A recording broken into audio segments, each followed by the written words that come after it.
Oke, halo semuanya.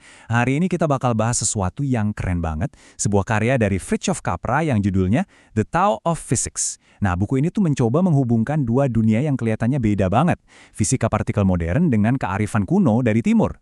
Yuk kita mulai petualangan yang luar biasa ini. Jadi, semua ini tuh berawal dari sebuah momen pencerahan pribadi. Bayangin deh, Capra, seorang fisikawan, lagi duduk santai di pantai. Tiba-tiba, dia nggak lagi ngelihat dunia lewat rumus atau grafik.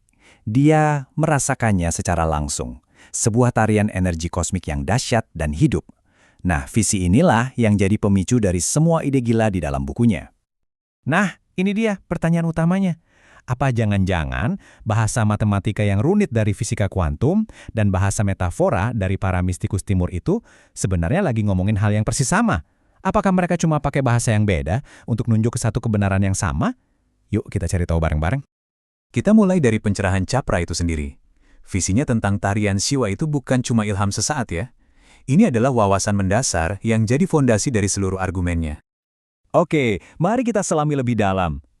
Jadi, pada dasarnya manusia punya dua cara utama buat memahami alam semesta. Metodenya beda banget. Yang satu lewat eksperimen, yang satu lewat pengalaman batin. Tapi, apa mungkin keduanya ketemu di puncak gunung yang sama?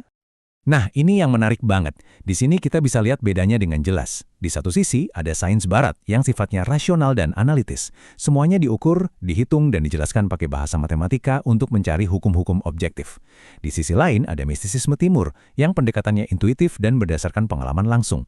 Mereka lebih banyak merenung dan pakai bahasa metafora untuk mencapai penyatuan subjektif dengan realitas itu sendiri. Sekarang, kita masuk ke paralel besar yang pertama, jaringan kosmik. Ini adalah sebuah pergeseran cara pandang yang fundamental.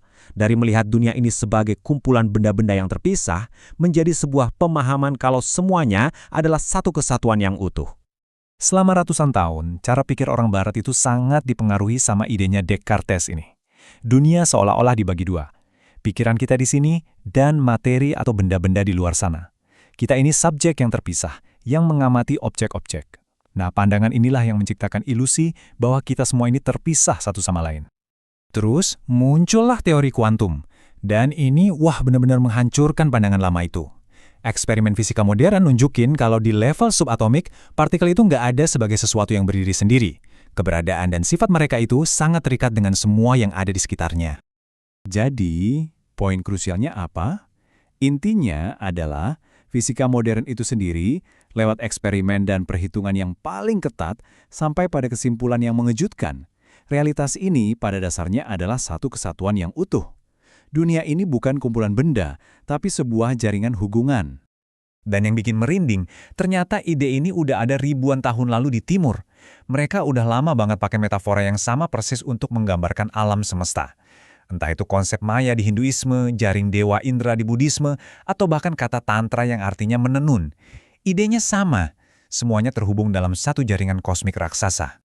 Oke, setelah kita tahu kalau semuanya terhubung dalam sebuah jaringan, pertanyaan selanjutnya adalah jaringan ini diam saja atau gimana? Nah, kita akan lihat kalau jaringan ini sama sekali nggak statis. Sebaliknya, dia terus bergerak dalam sebuah tarian kosmik yang dinamis dan nggak pernah berhenti. Jadi pertama-tama coba buang jauh-jauh bayangan kita soal materi itu padat kayak bola biliar. Karena di level subatomik, materi itu sama sekali bukan benda yang diam. Tapi lebih mirip tarian penciptaan yang nggak pernah berhenti. Jadi ketika partikel-partikel berenergi tinggi bertabrakan, energi itu bisa berubah jadi materi, melahirkan partikel-partikel baru. Dan partikel-partikel baru ini kemudian bisa lenyap lagi, berubah kembali menjadi energi. Ini adalah sebuah aliran yang terus-menerus, sebuah tarian penciptaan dan penghancuran yang konstan dan tiada akhir. Dan tarian kosmik ini persis banget sama metafora kuno dari Hindu tentang tarian Shiva. Dalam mitologi Hindu, Shiva menarikan alam semesta ini dari penciptaan sampai penghancuran. Setiap detil dari tariannya melambangkan aliran energi kosmik yang tiada henti, sama persis seperti yang digambarkan oleh fisika modern. Oke, siap? Karena bagian ini mungkin yang paling bikin kepala kita sedikit meledak. Kita akan bahas soal sifat asli dari apa yang kita sebut ruang hampa. Ini adalah salah satu ide yang benar-benar mengubah cara kita memandang realitas. Dulu, cara pandang klasik dari Newton melihat ruang itu cuma kayak panggung kosong, sebuah wadah pasif tempat benda-benda bergerak. Ruang itu ya gitu aja, nggak ngapa-ngapain, cuma ada di sana. Tapi, fisika modern bilang, tunggu dulu, ternyata salah besar. Apa yang kita sebut vakum atau ruang hampa, itu ternyata adalah tempat dengan aktivitas paling dahsyat. Dia itu seperti lautan energi yang berdenyut, tempat partikel-partikel virtual terus-menerus muncul dan lenyap dalam sekejap. Dia adalah sumber dari segala kemungkinan. Dan lagi-lagi, coba tebak. Ide ini udah ada di ajaran Timur. Dalam Buddhisme, konsep sunyata atau kekosongan itu bukan berarti ketiadaan atau hampa total.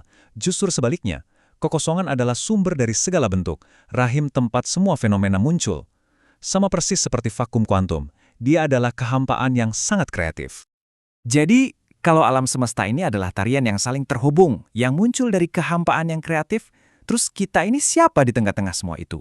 Apa peran kita sebagai pengamat? Nah, ini mungkin kesimpulan paling dalam dari fisika kuantum. Fisikawan John Wheeler sadar kalau kita nggak bisa lagi pura-pura jadi pengamat yang terpisah dari apa yang kita amati. Ternyata, tindakan kita mengukur sebuah partikel itu secara fundamental mengubah keadaan partikel itu sendiri. Artinya, kita bukan cuma nonton tariannya, kita adalah bagian dari tarian itu. Kita adalah partisipan. Ide soal alam semesta yang partisipatoris ini, sekali lagi, nyambung banget sama pandangan para mistikus timur. Mereka udah lama bilang kalau nggak ada pemisahan nyata antara dunia dalam diri kita dan dunia di luar sana. Keduanya cuma dua sisi dari satu kain yang sama, terjalin dalam sebuah jaringan yang rumit dan saling mempengaruhi.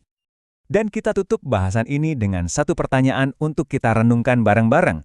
Kalau batas antara pengamat dan yang diamati itu ternyata nggak ada, kalau kita ini benar-benar partisipan dalam tarian kosmik ini, lalu apa artinya? Artinya, setiap tindakan, setiap pikiran, dan setiap kesadaran kita itu bukan cuma kejadian sepele. Ini memaksa kita untuk memikirkan kembali peran kita, bukan lagi sebagai penonton pasif, tapi mungkin sebagai co-creator dari realitas itu sendiri.